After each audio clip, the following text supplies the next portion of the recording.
Here's a live look at the apartment complex in the 900 block of 42nd Street South. You kind of see some of that damage there on the side of the building.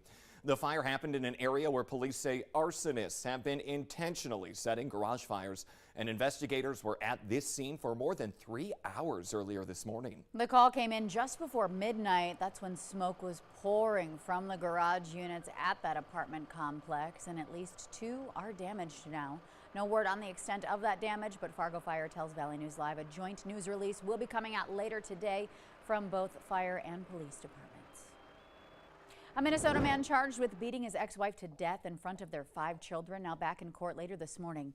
32-year-old Odard is accused in the death of Carissa Odard. He pleaded guilty to second-degree unintentional murder in July, which would have had him serving 18 years in prison. However, the judge withdrew that guilty plea because the victim's family had not been informed of that plea deal.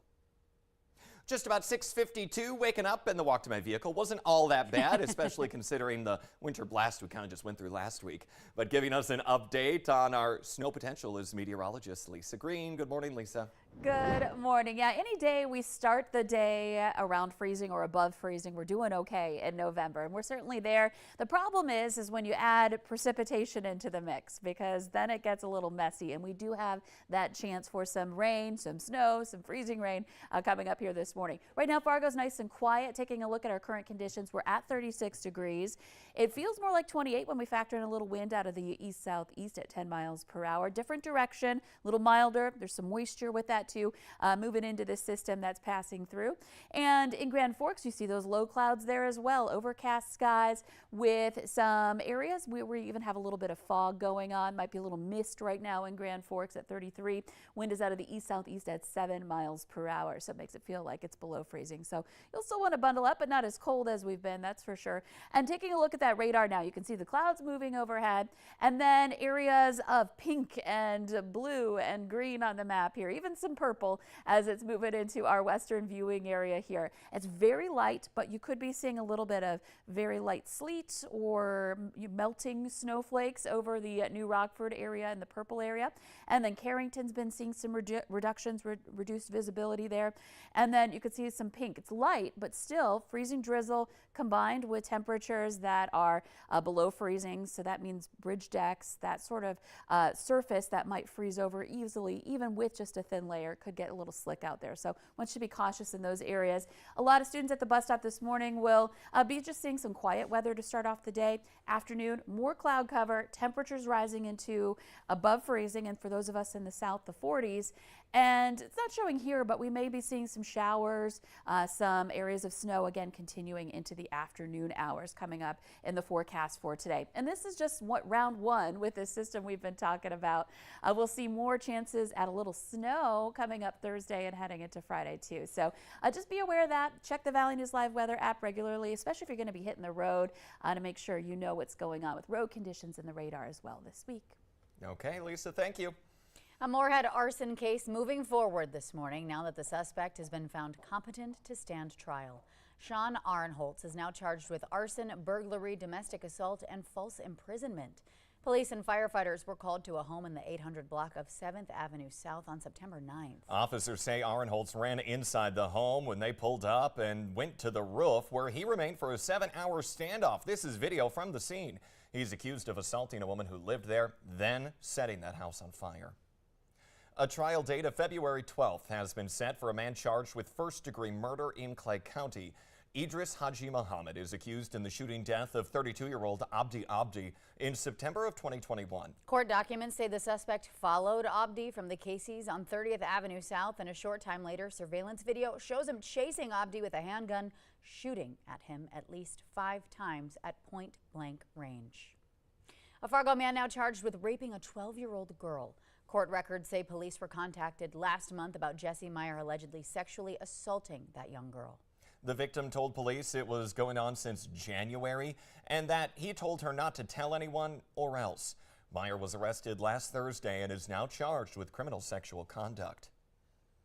It's no jail time for a fertile Minnesota man who killed another driver in a head-on crash last September. Instead, 20-year-old Tyson Horton will serve 180 days in home confinement. Horton pleaded guilty to negligent homicide in the death of 42-year-old Thomas McWaters. Court documents say that Horton was on County Road 7 east of Thompson, North Dakota, when he crossed the center line and then hit McWater's vehicle. The argument for no jail time centered on the fact that Horton's eye was injured at the time of the crash, and he may not have been able to see well at the time. Minnesota Attorney General Keith Ellison wants to hear from young people and their parents about social media addiction. He's now set up an online form asking people to share their experiences. It's on the AG's website. People can also submit information over the phone at 651-296-3353.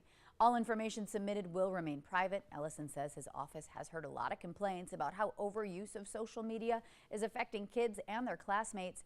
He says it can lead to things like depression, anxiety, lack of sleep, body image issues, eating disorders, bullying, lower attention spans, and reduced ability to learn. Some people are raising safety concerns about duplicate events created for Fargo's holiday parade on Facebook, and the city of Fargo agrees. We're hearing from Rocky Schneider with the Downtown Community Partnership, calling this issue frustrating. He says while it doesn't look malicious, the city does have real concerns about what would happen if they need to change the information or the date because of weather or another serious incident. He says he has been reporting these fake pages to Facebook. However, nothing has been done. Memorial services now set for the Mayville State instructor and former UND basketball standout killed in a car crash late last week. We're talking about 45-year-old Katie Richards passing away in a rollover near Reynolds, North Dakota last Thursday morning. Visitation services for Richards will be happening from 11 to 1 on Saturday at the Mayville Portland School, followed by a celebration of life at 1 p.m. with a burial at 3:30 at the Hope Cemetery. In our consumer alert this morning, 3 brands of pet food being recalled after samples tested positive for salmonella. The Victor Super Premium Dog Food Select Beef Meal and Brown Rice Formula, along with the Retriever All Life Stages Mini Chunk Chicken Recipe Dry Dog Food and the Breeder's Choice Dog Food are all part of this recall. Federal regulators say salmonella can sicken pets and the humans who come into contact with it. More information on the impacted products can be found on the FDA's website.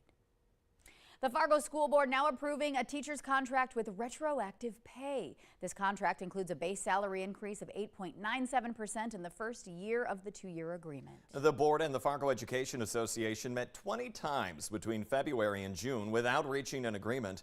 Salary and teacher workdays were the hot topics. Happening today, Sanford Health opening its newest clinic in the FM Metro in Horace this morning. Getting a clinic in the town has been something the city has been looking to add for the past several years. The new clinic will be located at 7951 Jacks Way and will have primary care services. Sanford Horace has 4 providers right now, but there's space to accommodate more, they say.